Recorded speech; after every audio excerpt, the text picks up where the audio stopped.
Hello everyone, GL1 here. Welcome to my online toy museum, and today I am extremely excited to show you the new and rare Hammond collection Giganotosaurus. That's right, I have it and very few may find it. So of course it probably won't be long before it's on the shelves. Maybe, actually, because Giganotosaurus doesn't really sell that well when it was the older version that, did the rotating and the Rorosaur version. But this, the Hammond collection with all the articulation and everything, hopefully people will appreciate it more. But if not, you can see it and appreciate it here.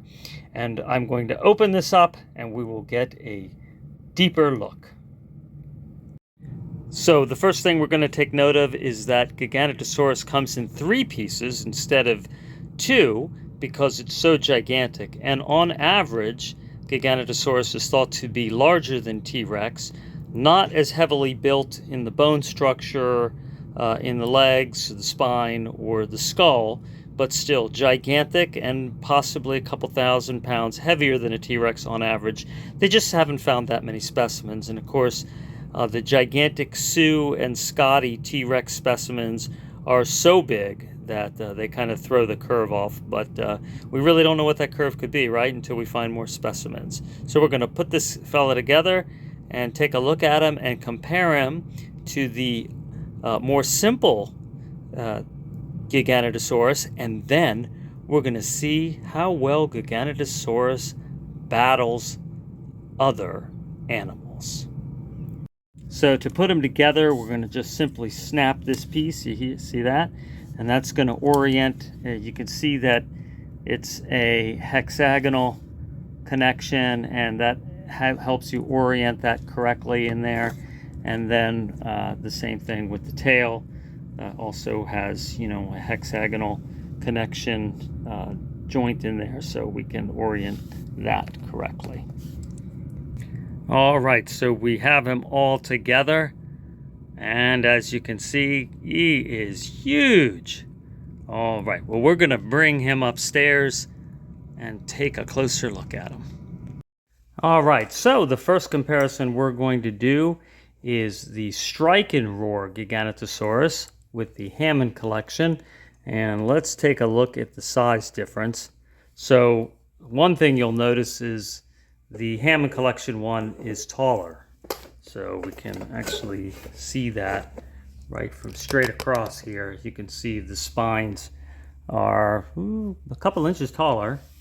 It is definitely longer, so I can see how the tail keeps extending past that, and the head is also extending past it. All right.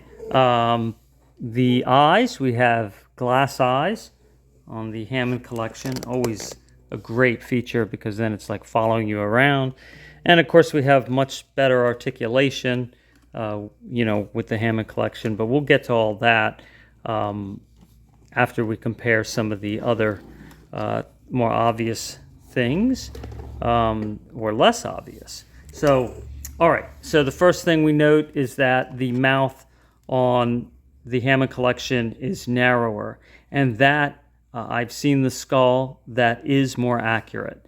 It did not have a wide mouth like it has on the Strike and Roar toy, and the teeth did not interlock like they do on the toy as well. They were sharp, smaller than a T-Rex, and recurved backwards as these are. They were actually a little bit more curved from what I've seen on the actual casting of the skull, but still very, very close. All right, so we have some other things about it. The feet are different too on these two. You can see they're smaller on the Hammond collection one, which does make it a little bit harder for it to stand. A lot of times the feet on the toys are flat. They're actually flatter and larger than they were so that it can stand well. But theropods really didn't walk on a big flat foot. They kind of walked up on their toes and having them bent. I can demonstrate that to you. This model of T-Rex is not a Jurassic Park or World toy. Very accurate in that it does have a 7-to-1 head to body length ratio for T-Rex, which is about an 8-to-1. So, you know, anywhere between 7 and 8-to-1 probably is accurate. Just like people vary between 6 and 8. You know, I could see that the T-Rex might vary as well.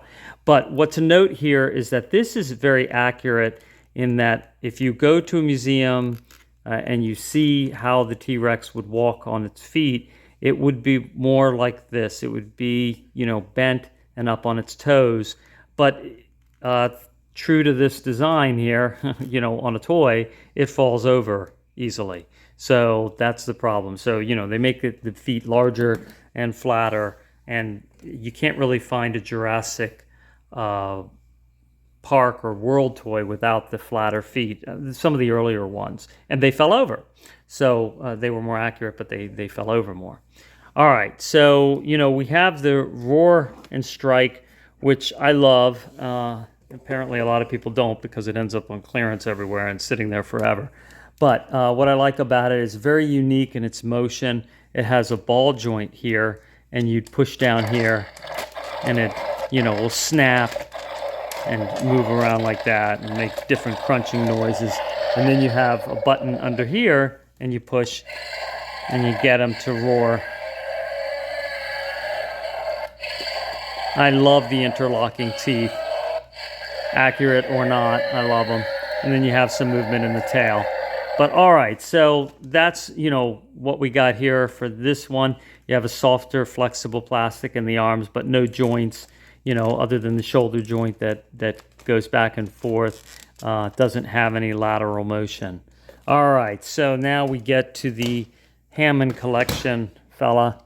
And all right, so the first thing we can take note of is the tongue actually has a joint in there, so you can open the mouth. Oh, I'm sorry, change that camera. So you can open that mouth really wide, and then you can move the tongue up and down, and you have this flexible rubber here, or plastic here, to show kind of the, you know, the muscles of the jaw. So from there, and then you have this excellent articulation in the head and the neck, and you can rotate it somewhat. Yeah, actually, yeah. You can rotate this section here. And so he can do, like, you know, sideways bite. I mean, just great. It's an action figure. I mean, really is. You get a lot of action out of it. And then, so now you also have the larger arms, you know, not like a T-Rex. You have substantial arms, and you have 3 clawed fingers, and you have wrists that move, and elbows, and you have articulated shoulders. And see the elbow joint, you can see that's meant to bend in there, a little tight because it's, you know, takes some time to loosen up. And then you can really get them to, you know, he's coming for you, right? And then you know, you got those glass eyes. They're smaller than the T-Rex, and we're going to compare that to the Hammond collection T-Rex, because I know that you want to see that. All right, and so you got, you know, big thigh muscles, the spines on top. On the roaring Giganotosaurus, they're soft. They're not that soft on this one. They're kind of stiff. And then you have just a really big tail with kind of a heavy plastic that is, you can move around, you can bend it. It's probably, maybe has a wire inside, kind of like the old Gumby. So if you bend it too much, maybe that wire will break. I don't want to take that chance. And then you can move the tail from here. And it's good to have this long tail for balance. And it also makes it a lot more accurate for the head to body length proportion. So we can check that out as well. But also you have a different foot design. You have the backwards spike on the foot, and that's also different than what you're going to see on the T-Rex. So enter Hammond Collection T-Rex. I love the Hammond Collection T-Rex. First thing you can take note of is the feet are much larger on the T-Rex. So take a look at that. So T-Rex did have gigantic feet. Of course, like I was telling you, they're bent differently when it comes to walking, but they were probably the biggest theropod feet, and then also had the biggest theropod teeth.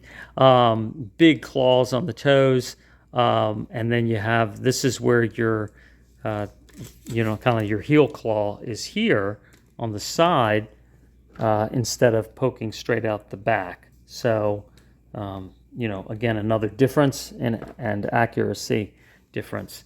All right, so when we look at the T-Rex next to the Giganotosaurus, which, in the movie they were making it like the Giganotosaurus is larger than the T-Rex.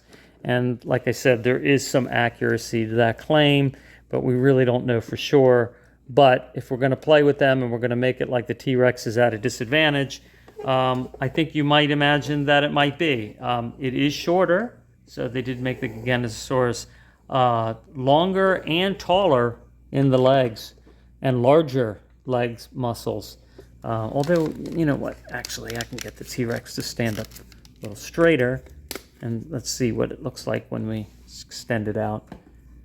Of course, you have the spines on the back of the Giganotosaurus, and that's different. So there, okay, so you can still see the Giganotosaurus is a couple inches taller. Now the T-Rex has this joint right in the middle of the body, much like the new Revelations He-Man Battle Cat, okay, which you might see on one of my He-Man shows. But it has that in the middle of the torso joint, which is great. And it's got the little small arms. Now the arms, they're really larger or as large as an adult human arms as far as length, but they can lift each arm based on tendon attachments and muscle attachments that they can tell where these things would attach and the thickness of those tendons and the muscles that would be supporting them. Each arm can lift 400 to 600 pounds. So no human can do that. So I mean, the arms are small, but they're very powerful. But as you can see, the Giganotosaurus's arms are far larger, all right? And the bite force, though, based on estimates of the amount of bone and muscle attachments in the skull, the T-Rex has the strongest bite of any land predator ever. And the bone structure to support that, where the Giganotosaurus line, the Allosaurus line, the Caraca, I hope I'm saying this right, Caracodontosaurus line, Acrometosaurus, I don't get that right, Acrocanthosaurus is another large theropod like the Giganotosaurus, very much the same design, and so those skulls are lighter. They have more hollow parts in the bones to lighten the skull, so maybe they could move their head quicker, or we don't really know, based on but the skull's definitely lighter, less bone, and so the T-Rex has larger teeth, more bone-breaking capability and design, and the muscle structure to pull that mouth closed. So a T-Rex would bite harder than a Giganotosaurus, and I think really just one bite from the T-Rex and it's going to crush anything that it bites. The Giganotosaurus teeth are more for snapping and slicing, that design. But it's larger, so it might be able to bully a T-Rex around. Now, they were not contemporaries. So the Giganotosaurus was about 30 million years before the T-Rex, so they're never really going to meet up. My pronunciation wasn't that bad. Caracodontosaurus. Okay, so that's the line of theropods that Giganotosaurus is a member of, and they, very large line. And they were also in South America, whereas the T-Rex is North America, I believe Europe, and there was Tarbosaurus over in Asia, and there are other T-Rex-like theropods also in Asia. So anyway, that's the comparison. I think also really what's exciting is to compare the toys, right? So, you can see just all these spikes It's just really a beautiful model. All right, so we've seen this fella several times. So enough of that for now. And getting to the Giganotosaurus. Let's see, does it have the mouth? It also has some ratcheting on how it opens and closes. And if you want, you can put that tongue down. But you can see the mouth doesn't open quite as much. Now, what we also want to find out is how big is Giganotosaurus next to the Indominus Rex, which one of the dinosaurs that they, of course it's a fake dinosaur, right? It's an imaginary dinosaur. But they used a Velociraptor and Giganotosaurus and I think something else, one or two other things to make this. Now, to make the Indominus Rex. Now, this Indominus Rex is an older one, and it's bigger than the one that you're going to get in the store right now. So the one that you're going to get right now is, about $50 and is smaller than this, rather significantly. I'd say a good maybe 20%. All right, so if we compare them, so you could still see the Giganotosaurus is taller, but you could see that the head on this imaginary dinosaur here is larger. All right, so, when you're going to make an imaginary dinosaur, you can do whatever you want, right? So, but you can see actually some of the design is Giganotosaurus-like. It has the longer arms, although it has 4 fingers, and the skull shape is similar. And, big, tall thighs. But you have these gigantic, in fact, these feet are even larger than the T-Rex. So big, gigantic feet, but they're splayed, they're wider, long toenails, kind of like, maybe they were kind of going for the Velociraptor feet, but it doesn't have the Velociraptor claw. All right, so back to our Giganotosaurus. I want to show you the mouth comparison, the thickness between the T-Rex mouth and the Giganotosaurus, because that's always fun to see that. Because if you look at the T-Rex, actually, if you go to a museum and you see the width of the mouth, it's a pretty wide mouth.